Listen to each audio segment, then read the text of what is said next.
Hello students, once again welcome to all of you in my online study class. Today we are going to study again syntax part.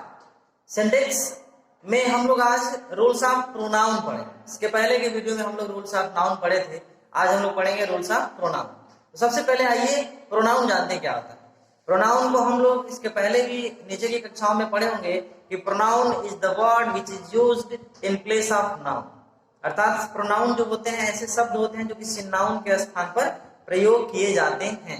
तो syntax में हम आपको बार बार बता रहे हैं कि सिंटेक्स में हमको क्या करना है, ग्रामेटिकल त्रुटियां फाइंड आउट करके उनको करेक्ट करना होता है। तो पहले हम नाउन से संबंधित त्रुटियों को करेक्ट करने का तरीका सीखे। आज हम लोग देखेंगे प्रोनाउन से संबंधित त्रुटियां अगर होंगी तो उन्हें हम कैसे करेक्ट करेंगे। तो सबसे पहला नियम देखिए, पहला नियम तो ये सबसे मेन पॉइंट ये जानिए कि कोई भी प्रोनाउन हमेशा अपने नाउन के पर्सन, नंबर और जेंडर के अनुसार यूज होता है।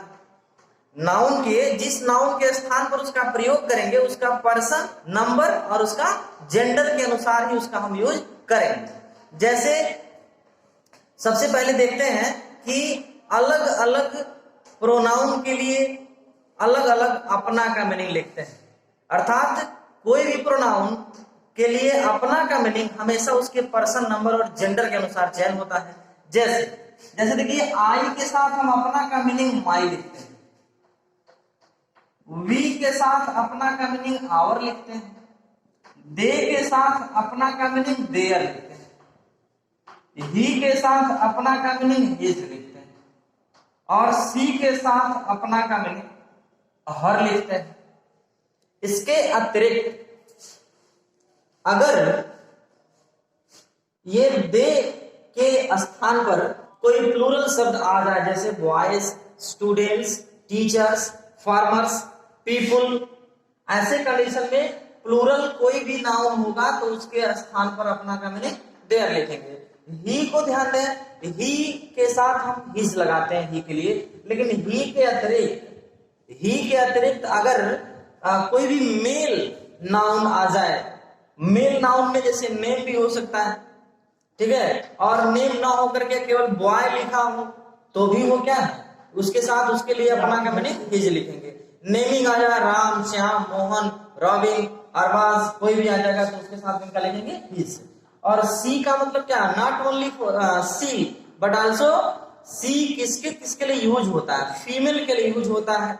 मैस्कुलिन जेंडर और फेमिनिन जेंडर का नाम सुने होंगे, उसके अनुसार फीमेल के लिए यूज होता है सी। इसका मतलब बबीता, सरिता, गीता, सीता, रीता, ऐसे अगर नाउन होंगे तो उनके लिए भी अपना का मीनिंग हम क्या लिखेंगे, हर लिखते हैं। इसके अतिरिक्त इट के साथ अपना का मीनिंग इट्स होता है, इट के साथ इट्स होता है। वन के साथ वंस होता है, वन के साथ वंस होता है। इसके अतिरिक्त अगर ईच के साथ सब्जेक्ट के रूप में अगर ईच का प्रयोग हो तो अपना का मीनिंग हमेशा क्या लिखेंगे, तब हिज लिखेंगे। अभी इसके अतिरिक्त भी ये भी जाना है, everyone, everybody, anyone, anybody, each one, ऐसे एवरी, ईच और एनी से स्टार्ट होने वाले कोई शब्द होंगे, नाउन होंगे जिसका सब्जेक्ट के रूप में यूज किया गया होगा तो उसके साथ अपना का जो मीनिंग होता है, अर्थात कह सकते हैं एवरीबॉडी, यहां एक मात्र हम लिख रहे हैं everybody, everyone, anybody, anyone, each man, each boy, ऐसे कुछ भी आ जाएगा तो उसके साथ हम हमेशा अपना का मीनिंग क्या लिखेंगे, हिज ही लिखेंगे। एवरीबॉडी या एनीबॉडी। अब इसके अनुसार देख लेंगे, एवरीवन भी है एंड एनीवन भी है, उसके साथ किसका प्रयोग करेंगे, इज का प्रयोग करेंगे। कुछ उदाहरण देखते हैं, जैसे everyone must keep their promise. Everyone के साथ यहाँ क्या लगा है, देयर। हमने क्या बताया, एवरीवन, एनीवन, एनीबॉडी के साथ हम देयर नहीं बल्कि क्या लगाते हैं, हिज लगाते हैं। तो ये हमारा यहाँ देयर नहीं बल्कि क्या लगेगा, हिज। वहीं one should do his duty, one के साथ अपना का मीनिंग हिज नहीं लगाना, गलत है। यहां लगेगा क्या, वंस। ध्यान देंगे, ONE', वंस ड्यूटी होगा। ऐसे ही each must keep one's promise, one's promise आया है, ईच के साथ वंस नहीं लगता, इज के साथ हमने क्या बताया था, हिज बताया था, इसलिए वंस प्रॉमिस नहीं लगेगा बल्कि क्या लगेगा, हिज प्रॉमिस। तो ऐसे करके मेनली हम क्या करेंगे, सब्जेक्ट के पर्सन, नंबर और जेंडर के अनुसार ही हम अपना का मीनिंग अलग अलग जगह अलग अलग लिखते हैं। जैसे हमने बताया कि अभी इसके पहले हमने बताया था कि ही के साथ हिज, दे के साथ देयर, आई के साथ माई, वी के साथ आवर, यू के साथ योर, ऐसे करके हम क्या करेंगे, पर्सन, नंबर और जेंडर के अनुसार ही हम प्रोनाउन का प्रयोग करेंगे। और अब रूल 2 देखिए। दूसरा नियम क्या है, पहला नियम तो हमने देखा अपना का मीनिंग के संदर्भ में, दूसरा नियम ये है कि सेल्फ या सेल्फ्स, सेल्फ या सेल्फ्स लगे हुए प्रोनाउन का प्रयोग सब्जेक्ट के रूप में नहीं होता, बल्कि उनका जो सब्जेक्टिव केस होता है उसका प्रयोग होता है। अर्थात अगर कोई सेंटेंस सेल्फ लगा हुआ प्रोनाउन, जैसे होता है ना माई सेल्फ, हिम सेल्फ या देम सेल्फ, SELVES प्लूरल के लिए आता है ना selves, ourselves, yourselves, yourself भी होता है, योर सेल्फ भी होता है, क्योंकि यू जो है सिंगुलर भी होता है, प्लूरल भी होता है। तो अगर इस तरह से लगे हुए प्रोनाउन सब्जेक्ट के रूप में यूज हुए हो तो समझ जाइए वो गलत है, इनका प्रयोग सब्जेक्ट के रूप में नहीं होता, इनके जगह पर हम इनका जो सब्जेक्टिव केस होता है, माई सेल्फ का सब्जेक्टिव केस आई होता है, हिम सेल्फ का ही होता है, देम सेल्फ का दे होता है, योर सेल्फ का यू होता है, आवर सेल्फ का वी होता है। उसके अनुसार देखिए my self will look into this matter, तो यहाँ माई सेल्फ नहीं, माई सेल्फ की जगह पर हमको क्या लगाना है, आई लगाना है। योर सेल्फ आ गया या योर सेल्फ्स आ गया, इनके जगह पर हमको क्या लगाना है, you must do this work, your self must do this work, wrong. अगला नियम कि लेट सभी लोग परिचित होंगे लेट से, लेट के बाद कोई भी प्रोनाउन सब्जेक्टिव केस में नहीं प्रयोग किया जाता है। अर्थात लेट के बाद अगर ही हो, अगर आई हो, अगर यू हो, दे हो तो वो गलत है। हमेशा लेट के बाद किसी भी प्रोनाउन का ऑब्जेक्टिव केस ही प्रयोग किया जाता है, इसलिए आपको करेक्शन के लिए सब्जेक्टिव केस दिया होगा और आप उसको सही कर देंगे तो गलत हो जाएगा। जैसे let Arun and I go home, मुझे और अरुण को घर जाने दें, तो यहाँ आई कौन सा केस है प्रोनाउन का, सब्जेक्टिव केस है, तो ये सब्जेक्टिव केस के नहीं, यहाँ पर ऑब्जेक्टिव केस क्या होता है, मी चाहिए था, यानी सही क्या है, मी। वैसे let you he and we, तो यू का ऑब्जेक्टिव केस तो यू ही होता है ना, और ही सब्जेक्टिव केस है तो ही नहीं लगेगा बल्कि क्या लगेगा, हिम सही है, वी नहीं होना चाहिए, वी भी सब्जेक्टिव केस है, वी का ऑब्जेक्टिव केस अस होता है, इसका सही आंसर होगा let you him and us do this work, do this work. ऐसे करके हम क्या करेंगे, तो लेट के बाद कभी भी सब्जेक्टिव केस में कोई भी प्रोनाउन यूज नहीं होता।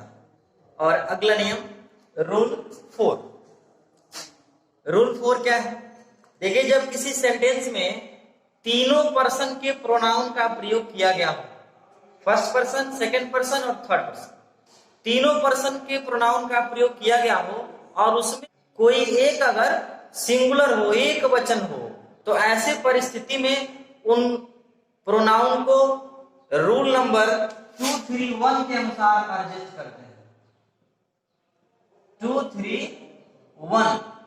231 का मतलब पहले सेकंड पर्सन प्रोनाउन, उसके बाद थर्ड पर्सन प्रोनाउन, उसके बाद फर्स्ट पर्सन प्रोनाउन का प्रयोग करेंगे। लेकिन ऐसा कब करेंगे, जब प्रोनाउन में से कोई एक सिंगुलर में आ जाए तब।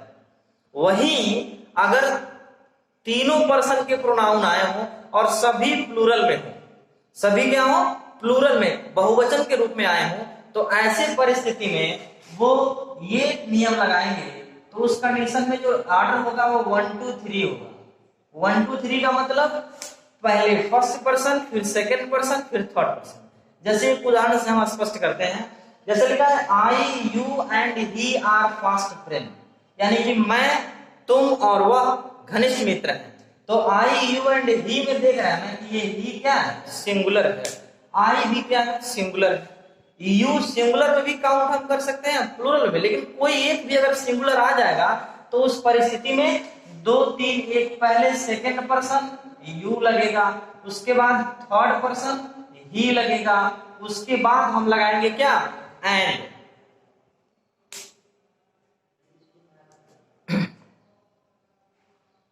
उसके बाद हम क्या लगाएंगे, एंड, यानी कि यू ही एंड, तब लगेगा फर्स्ट पर्सन यानी कि I are fast friend, are fast friends. वहीं अगर तीनों प्रोनाउन आए हो और प्लूरल फॉर्म में हो, सभी बहुवचन में हो, जैसे देख रहे हैं you, they and we. You क्या है, हमने बताया फर्स्ट में भी काउंट होता है, सेकंड में भी, थर्ड आया, सिंगुलर में भी और प्लूरल में भी, तो इसलिए ये plural, they plural, we plural, सब क्या है, प्लूरल है। और जब सभी प्लूरल होते हैं तो उस परिस्थिति में हम नेम कौन सा लगाएंगे, 1 2 3, first person, second person, third person. First person कौन है, वी, तो सबसे पहले क्या लिखेंगे, वी। सेकंड पर्सन कौन है, यू।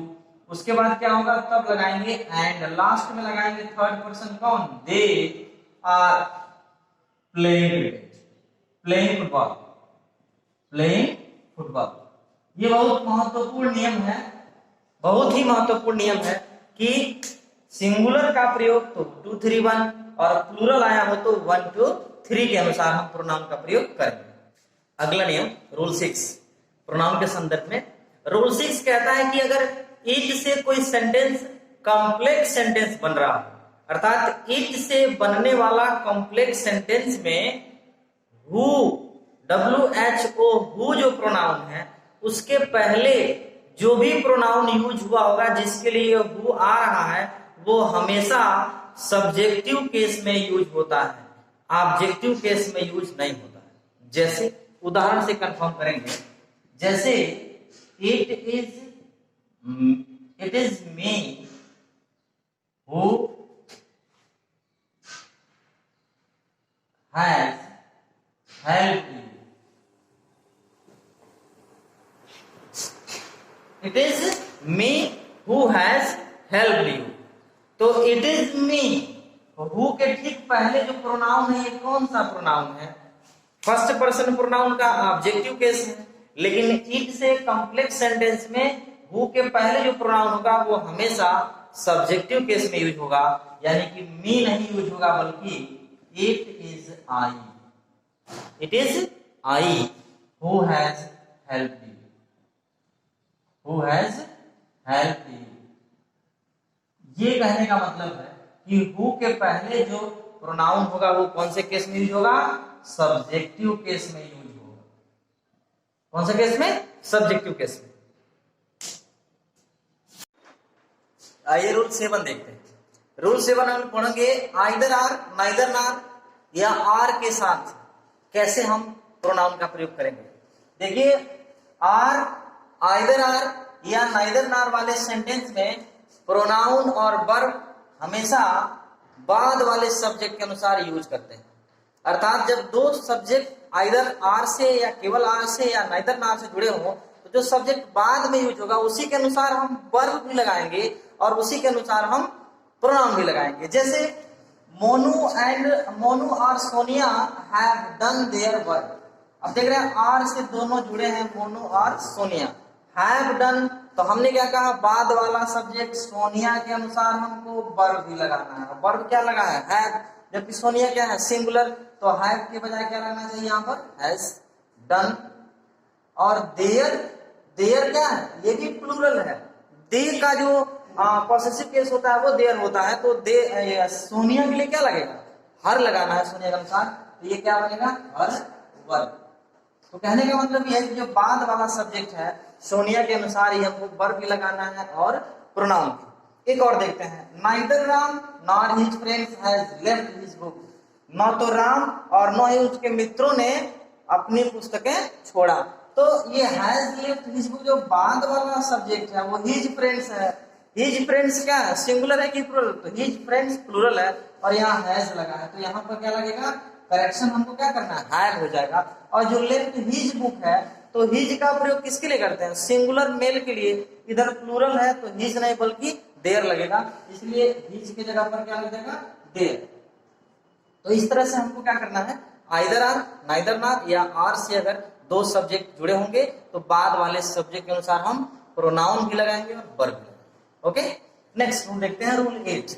रूल 8 में ईच और आइदर का प्रयोग हमेशा अफर्मेटिव की तरफ होता है। किसकी तरफ होगा? अफर्मेटिव की तरफ होता है। अफर्मेटिव में होता है, कह सकते हैं। तो ईच और अदर में ये भी ध्यान देना है, ईच का प्रयोग कब करेंगे और आइदर का प्रयोग। देखिए, ईच का प्रयोग हम अनेकों में से प्रत्येक के लिए हम ईच का प्रयोग करेंगे, और आइदर का प्रयोग दो में से प्रत्येक का चुनाव करने के लिए आइदर लगाते हैं, और अनेकों में से प्रत्येक के लिए ईच लगाएंगे। जैसे एक उदाहरण से देखेंगे तो कंफर्म हो जाएगा। Each of the two boys will pass. Each of the two boys, देखिए हमने कहा कि ईच का प्रयोग जो होता है वो अनेकों के लिए होता है, दो के लिए नहीं होता।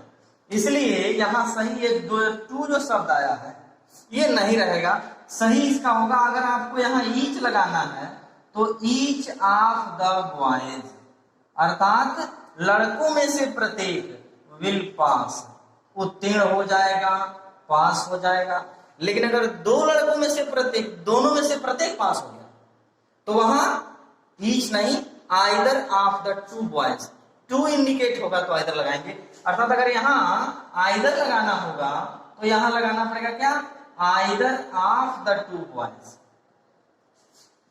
Either of the two boys will pass, either of the boys will pass. तो कहने का मतलब ये है, या तो ईच को हटाएं आइदर लगाएं तो सेंटेंस सही होगा, और नहीं तो टू हटाएंगे तो ईच सही होगा। अगर ईच को रखना चाहते हैं तो टू को हटाना है, अगर टू को रखना चाहते हैं तो ईच को हटा के आइदर लगाना है। ऐसे आपको करेक्शन करने के लिए आपके एग्जामिनेशंस में पूछे जाते हैं। आप बड़ी सावधानी से नियमों का अध्ययन करके उनको सही कर सकते हैं।